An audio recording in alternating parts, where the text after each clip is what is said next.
Friends, welcome to let start. आज हम आप लोगों के साथ सीटेट एग्जाम के प्रीवियस ईयर क्वेश्चन पेपर में पूछे गए सीडीपी के कुछ इंपॉर्टेंट क्वेश्चन डिस्कस करेंगे। किस मनोवैज्ञानिक के अनुसार विकास एक सतत और धीमी प्रक्रिया है? कॉल सैनिक, प्याजे, स्किनर, हरलॉक। तो जो स्किनर थे उन्होंने बताया कि डेवलपमेंट एक कॉन्टिन्यूअस प्रोसेस है और हमारे अंदर कोई भी परिवर्तन अचानक से नहीं होता है, धीरे धीरे होता है। जैसे कि जैसे जैसे हमारी एज बढ़ती है वैसे वैसे हमारा डेवलपमेंट जो है और भी बेहतर होता जाता है। तो ऑप्शन नंबर सी इसका राइट आंसर हो जाएगा।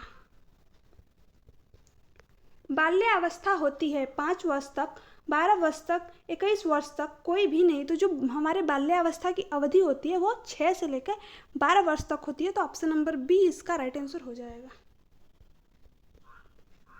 व्यक्तित्व विकास की अवस्था है अधिगम एवं वृद्धि, व्यक्तिवृत्त अध्ययन, उपचारात्मक अध्ययन, इनमें से कोई नहीं। तो जो व्यक्तित्व विकास की अवस्था है वो है अधिगम एवं वृद्धि। तो ऑप्शन नंबर ए इसका राइट आंसर हो जाएगा। विकास में वृद्धि से तात्पर्य है ज्ञान में वृद्धि, संवेग में वृद्धि, वजन में वृद्धि, आकार, सोच, समझ, कौशल में वृद्धि। तो जो विकास हमारा होता है उसका जो क्षेत्र है वो अत्यंत व्यापक होता है और इसके अंतर्गत हमारी वृद्धि जो है वो आ जाती है। तो विकास में वृद्धि से तात्पर्य है कि जो हमारे आकार या फिर हमारे सोचने समझने की कौशल में जो वृद्धि होती है वो विकास में वृद्धि होती है, यानी कि ऑप्शन नंबर डी इसका राइट आंसर हो जाएगा।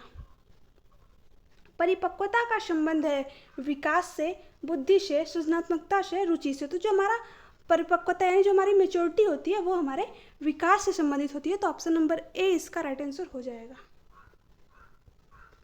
तनाव और क्रोध की अवस्था है शैशवावस्था, बाल्यावस्था, किशोरावस्था, वृद्धावस्था। तो जो तनाव और क्रोध की अवस्था होती है वो किशोरावस्था होती है। तो ऑप्शन नंबर सी इसका राइट आंसर हो जाएगा। जैसा कि स्टेनली हॉल ने भी कहा है कि जो किशोरावस्था है वो तनाव, संघर्ष और तूफान की अवस्था है। बालक का विकास परिणाम है वंशानुक्रम, वातावरण, वंशानुक्रम व वातावरण की अंतःक्रिया का, आर्थिक कारकों का। तो जो बालक का विकास होता है वो वंशानुक्रम और वातावरण की अंतःक्रिया का परिणाम होता है। तो ऑप्शन नंबर सी इसका राइट आंसर हो जाएगा।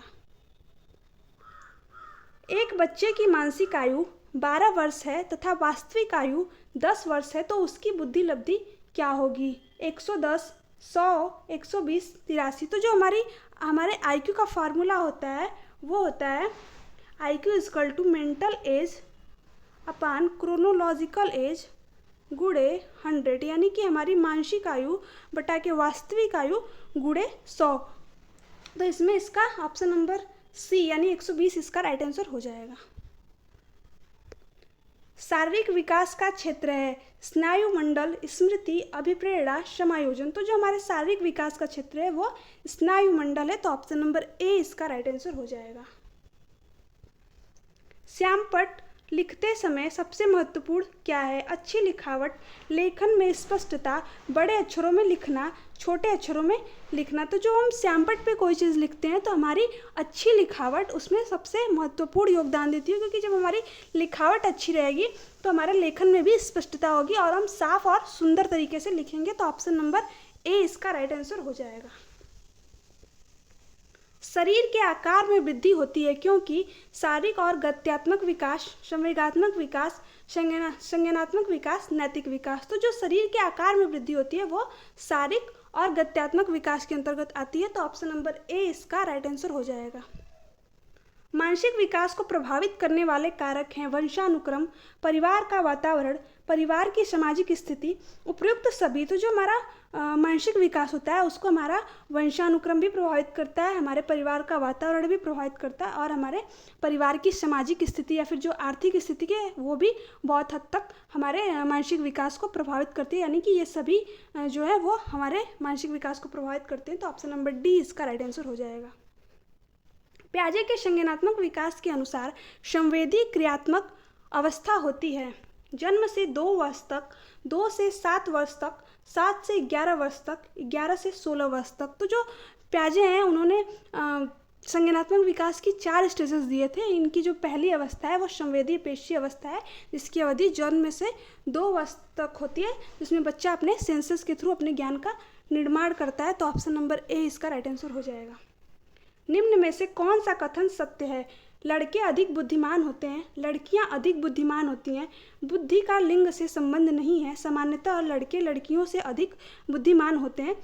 तो जो हमारी बुद्धि होती है उसका हमारे लिंग से किसी भी प्रकार का कोई भी संबंध नहीं होता है। तो ऑप्शन नंबर सी इसका राइट आंसर हो जाएगा, यानी बुद्धि का लिंग से संबंध नहीं है।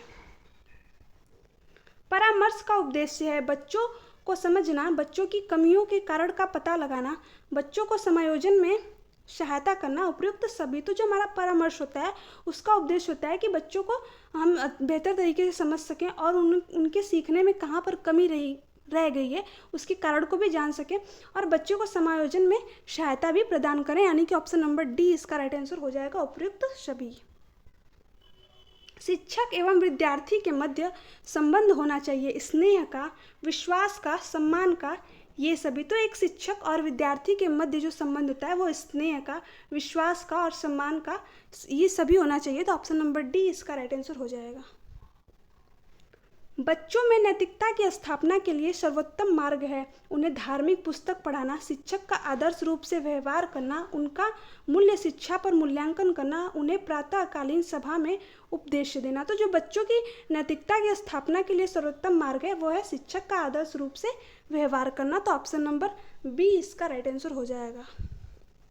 शिक्षा में फ्रॉबेल का महत्वपूर्ण योगदान था डैश का विकास, व्यावसायिक school, public school, kindergarten, Latin school. तो जो शिक्षा में फ्रॉबेल ने महत्वपूर्ण योगदान दिया था वो किंडरगार्टन के विकास में दिया था। तो ऑप्शन नंबर सी इसका राइट आंसर हो जाएगा।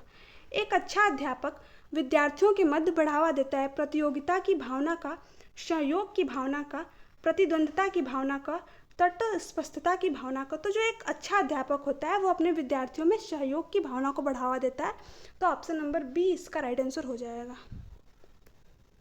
शिक्षक का अति महत्वपूर्ण उद्देश्य है आजीविका कमाना, बच्चे का सर्वांगीण विकास करना, पढ़ना एवं लिखना सिखाना, बौद्धिकी विकास करना। तो जो शिक्षक का महत्वपूर्ण उद्देश्य होता है वो होता है बालक का होलिस्टिक डेवलपमेंट, यानी बच्चे का सर्वांगीण विकास करना। तो ऑप्शन नंबर बी इसका राइट आंसर हो जाएगा।